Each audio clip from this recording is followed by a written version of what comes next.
अच्छा, ये आप पे शीतल आरोप लग रहा है कि मतलब आपने किसी एनडीटीवी की महिला रिपोर्टर या प्रोड्यूसर के साथ कुछ मारपीट की है, जैसा कि वो लोग ट्विटर पे लगातार लिख रहे हैं और कोशिश ये कर रहे हैं कि उस मामले में आपके खिलाफ कार्रवाई, पुलिस कार्रवाई करे। सच्चाई क्या है, क्या हुआ था?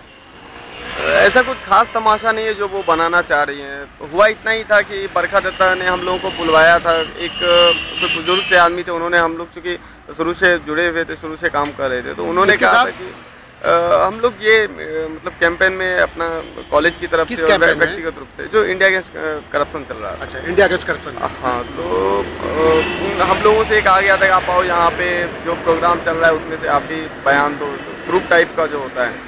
तो हम थे और मेरे कुछ साथी जो साथ में थे, तो हम लोग वहाँ पे गए। तो वहाँ हमने बरखा दत्ता को देखा, तो चूँकि मैं IMC से रहा हूँ और इस टाइप का था, तो मुझे लगा इसका विरोध करना चाहिए। तो वहाँ पे लोग सब शांत थे, तो मैं साइड में आया, मेरे साथी थे, मैंने उनसे कहा कि इनका विरोध तो होना ही चाहिए। तो वो भी सब लोग सहमत थे, लेकिन चूँकि जनमत नहीं जुट पा रहा था, वहाँ के लोग भी इस तरह सक्रिय नहीं थे। तो हमने पहले तो डिसाइड किया कि कुछ मतलब ये स्लीपर टाइप का ये कुछ करते हैं, चप्पल वप्पल फेंकते हैं, या कम से कम इसका लाइव चल रहा है तो एक तमाशा पूरे देश में संदेश जाना चाहिए कि इनका खुला विरोध हुआ है। तो ऑप्शन वो था, लेकिन उन्होंने कहा कि ये गलत होगा, मतलब चप्पल फेंकना गलत होगा। तो हमें भी लगा कहीं ना कहीं चप्पल फेंकना गलत होगा। उनकी दक्षता, उनकी योग्यता पे सवाल तो बिल्कुल नहीं खड़ा किया जा सकता। उन्होंने जो किया बिल्कुल अनैतिक था, उस पर सवाल हो रहे हैं, खड़े हो रहे हैं, आगे भी होंगे। तो हमने बगल में कुछ लोग थे, हमने उनसे कहा कि नीरा राडिया का प्रकरण आपको मालूम है? तो कुछ लोग नहीं जानते, लेकिन पीछे एक लेडी थी, उन्होंने कहा हाँ बेटा हमको मालूम है, तो हमें विरोध करना चाहिए, तुम बोलो, हम साथ साथ बोलेंगे। तो हमने कहा बरखा दत्ता हाय हाय, पहले धीरे से ही हमने कहा, तो उन्होंने भी कहा हाय हाय हाय, वो मुझसे तेज़ आवाज़ में बोली। फिर हमने भी जोर से ये कहा कि बरखा दत्ता वापस जाओ। तो एनडीटीवी के कुछ लड़के थे, उन्होंने ये इस तरह का बना के रखा था, तो वो आ गए, उन्होंने मेरा ये कॉलर पकड़ लिया कि क्या है, तमाशा क्यों कर रहे हो, she has right to speech and expression. तो बोले I have also the right of speech and expression, because I am also a citizen of India, that's why जो भी राइट वो एक्सरसाइज कर रहे हैं, आई कैन। तो वो फिर कुछ और लड़के आगे, उन्होंने ये किया। तो जब लगा मुझे कि मैं पूरी तरह मेरी पिटाई होने वाले, फिर मैंने हंगामा वहाँ पे चिल्लाना शुरू किया कि बरखा दत्ता हाय हाय, नीरा राडिया हाय हाय, नीरा राडिया की दलाल वापस जाओ। तो तब तक में लोग जुट चुके थे, क्योंकि हंगामा हो गया तो लोग वहाँ पे जुट चुके थे। तो उनमें से कुछ लोग थे जो घटना की जानकारी जिनके पास पहले से थी, तो वो मेरे साथ हो गए। तो अब वो बरखा दत्ता है इतनी, फिर वो धीरे धीरे जो भीड़, जो जनमत होता है, वो वहाँ पे जुट गया।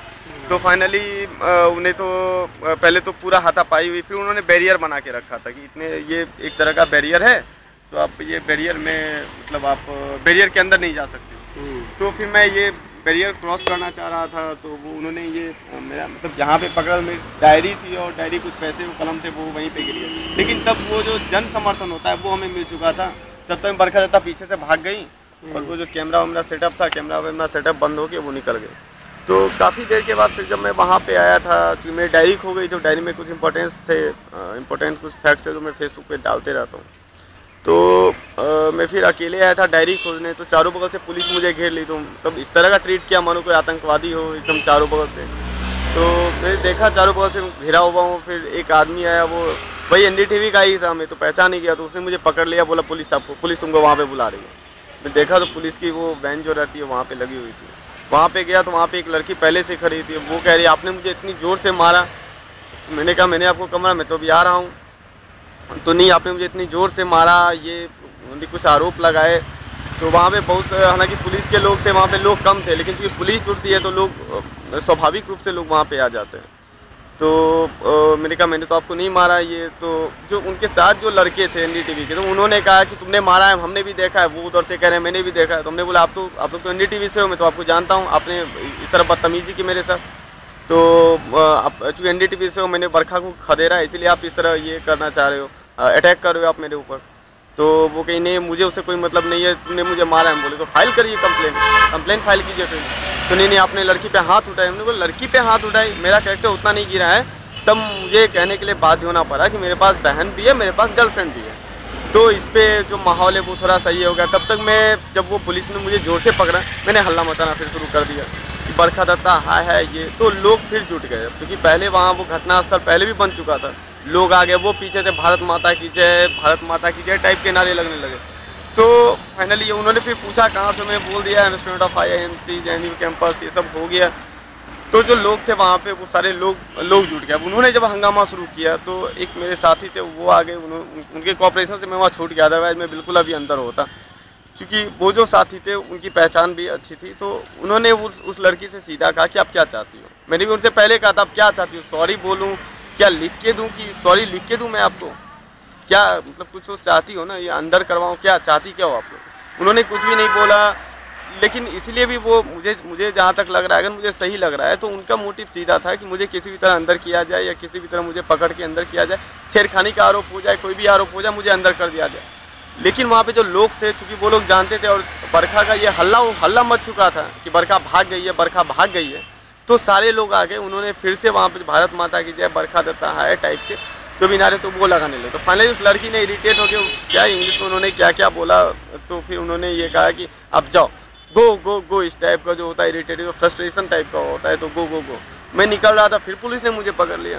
तो उसने फिर उससे पूछा कि मैम क्या इसे जाने दूँ, इन्हें इसे जाने दूँ। तब तक मैं एनडीटीवी के बगल वाले लड़के थे, उसने उन्हें इस तरह कुछ पिंच किया, तो उसने मुझे छोड़ दिया, मैं फिर बाहर निकल गया। तो बस इतनी सी घटना थी। अभी क्या लग रहा है कि मतलब आपको लोग जो है जो विरोध जो दर्शाने के जो आपने साहस किया, उसके चलते वो आपको मतलब फंसाने या परेशान करने की कोशिश कर सकते हैं उस केस में? देखिए, विरोध जताने का मैंने कोई ये ऐसा कोई व्यक्तिगत मेरी खुन्नस थी नहीं कि उन्होंने मेरा कुछ ले लिया था, उन्होंने मेरा कॉलेज से रेस्ट्रिकेट मुझे कर दिया था, ऐसा कुछ भी। विरोध एक बेकाबू प्रतिक्रिया होती है कई बार, जो कि नीतिगत जो है, हाँ, वो बेकाबू प्रतिक्रिया कभी होती है ना, आप उन्हें नहीं रोको तो वो गलत दिशा ले लेगी, क्योंकि बेकाबू होकर वो बाहर आती है। वो उसी तरह की थी। संयम इतना मैंने बरता कि मैंने चप्पल नहीं चलाया, इतना मैंने लगता है कि मुझे संयम इतना मैंने सही किया।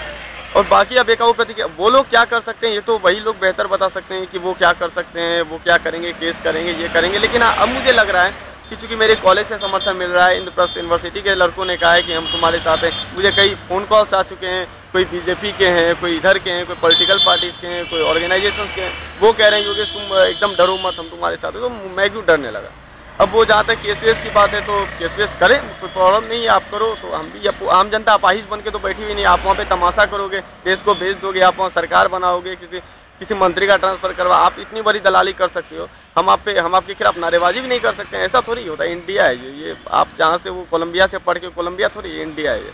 यहाँ हर लोग बोलेगा गनीमत आप मनाइए कि आप पे चप्पल नहीं चला, अदरवाइज जब आप ट्विटर पे आने लायक नहीं रहती, आप पे चप्पल नहीं चला। बरखा ने जो है ट्विटर पे कहा है कि जो लोग कुछ लोग थे वो रोडीज और लुम्पेन एलिमेंट्स थे, मतलब उनका ये आरोप है। और उनका कहना है कि कुछ बस बहुत कम लोगों का कुछ लोग थे। तो क्या लगता है कि उनका आरोप मतलब वो क्या फ्रस्ट्रेशन में बोल रही हैं या नहीं? देखिए, कुछ लोग थे, उन्होंने तो कुछ और भी कहा है। खैर मैं आपकी सवाल का ही जवाब देता हूँ। उन्होंने कहा है लोग ऐसे थे, तो कुछ लोग मुट्ठी भर लोग थे। तो क्या आप भागी क्यों, आप ये बता दो। मुट्ठी भर लोग थे तो पुलिस भी वहाँ पे थी ना। आप पुलिस को कॉल कर दी, आप कॉल करती हो तो सरकार बन जाती है, लेकिन आप कॉल करते हो पुलिस क्यों नहीं जुटती फिर वहाँ। आप कॉल करती हो तो मंत्री बन जाता है, आप कॉल करती हो तो पुलिस नहीं जुटती। मामला क्या है ये तो समझा दो ना, ट्विटर पर ये भी समझा दो। मैं मंत्री बनवा देती हूँ लेकिन मुझे भागना पड़ता है जब लोग आते हैं। आपको लगता नहीं है कि वो अपने करप्शन वाले इशू को उठाने के बजाय महिला को पीटे जाने का एक मामला बना रही है ताकि डाइवर्ट हो और आपको फंसाया जा सके? ऐसा ही है, ऐसा तो है। मैं तो शुरू से स्पष्ट कर रहा हूँ, अदरवाइज इसका कोई मतलब ही नहीं। अब भीड़ है, मतलब समझिए पूरी भीड़ है। मेट्रो में भी आप चलते हैं तो चोट लग जाती है, ये छोटी मोटी बातें होती रहती है, घटनाएं। लोग सॉरी बोलते हैं, sorry sister, sorry ma'am, sorry aunty, सब होते रहता है। लेकिन आप केस करने जा रही हैं कि वो भीड़ में मुझे चाटा लग गया, वो भी मैंने ही मारा, आपने इतना माइन्यूटली देख भी लिया, पहचान भी गई, आप कहते हो कपड़ा बदल लिया। तो वहाँ पे तो वीडियो कई कैमरे आन रहे होंगे, अगर मारा होगा तो उसका तो फुटेज होगा। नहीं, ये इसकी पुष्टि इसलिए भी नहीं हो सकती है चूंकि वहाँ पे आप यकीन मानिए कि वहाँ पे कैमरे थे, सब कुछ थे।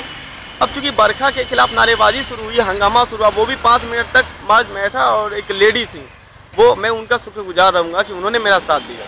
तो इतने लोग, बाकी लोग कुछ बोल ही नहीं रहे थे। तो मीडिया जो थी, मीडिया कोई भी जो भी थी, उन्होंने पलक बंद कर दिया। वो कहते हैं ना कि शेर आ रहा है तो आंख बंद कर लो, तो आंख बंद करने से शेर नहीं आएगा, ऐसा नहीं होता। आंख बंद करोगे, नारेबाजी तो शुरू हो चुकी है, अब बंद नहीं होगी तब तक नहीं, जब तक बरखा जाती नहीं है। तो उन्होंने ये क्या किया, चारों बल जो कैमरे थे वो बंद हो गए, वो चले गए। अब ये तो आप भी समझ सकते हैं, हर आदमी समझ सकता है जो थोड़ा सा सक्रिय हो कि वो लोग क्यों चले गए। मीडिया, अब बरखा दत्ता है, वो उसके खिलाफ रिपोर्टिंग कैसे कर सकते हैं? तो सारे लोग भाग गए। लेकिन जो मेन जो सोशल मीडिया, जो सबसे अभी उभरता हुआ मीडिया है, सोशल मीडिया के लोग तो हर जगह पत्रकार है। हर आदमी पत्रकार बन गया है ना इस सोशल मीडिया के ज़माने में। ब्लॉग वाले, वेबसाइट ब्लॉग वाले, मैं खुद एक ब्लॉगर हूँ, तो उन्होंने वो क्या किया, अब वो कोई मोबाइल से कैमरा चला रहा है, कोई वहाँ पे ये कैमरे से चला रहा है। मेरे पॉकेट में कैमरा था, लेकिन चूंकि मेरा लक्ष्य वहाँ पे। चलिए, हम लोगों की दुआएं हैं आप सफल रहें और ऐसे ही आगे भी ऐसे मौकों पे ऐसे लोगों को बेनकाब करते रहें। मैं तो भड़ास का खास तौर पे शुक्रगुजार रहूँगा, क्योंकि मैं वहाँ से जब निकला था तो काफ़ी फ्रस्ट्रेट में मैं निकला था, क्या होगा नहीं होगा, क्योंकि कई लोग थे उन्होंने उसी वक्त साथ छोड़ना शुरू कर दिया था। तो मैं आया था, बीबीसी के एक रिपोर्टर से बात की थी, उसके मैं सीधा मैंने फटाफट मेरे लैपटॉप ऑन किया था, मेरे में प्लान भी ख़त्म हो गया था इंटरनेट का, फिर भी मैंने ओवर टाइम करके ये कैसे पोस्टपेड में आगे बढ़ाया, मैंने मतलब यहाँ पे डाल दिया और कम से कम आ गया। उसका मुझे वसंत विहार थाने की जाने की ज़रूरत नहीं पड़ी, मुझे लगा मेरी बात पहुँच चुकी है, तो इसके लिए भड़ास का तो शुक्रगुजार हूँ ही। चलिए, शुक्रिया शीतल जी, जिंदाबाद। आपको जो है आप सफल रहें, है ना, लड़ते रहें। जिंदाबाद।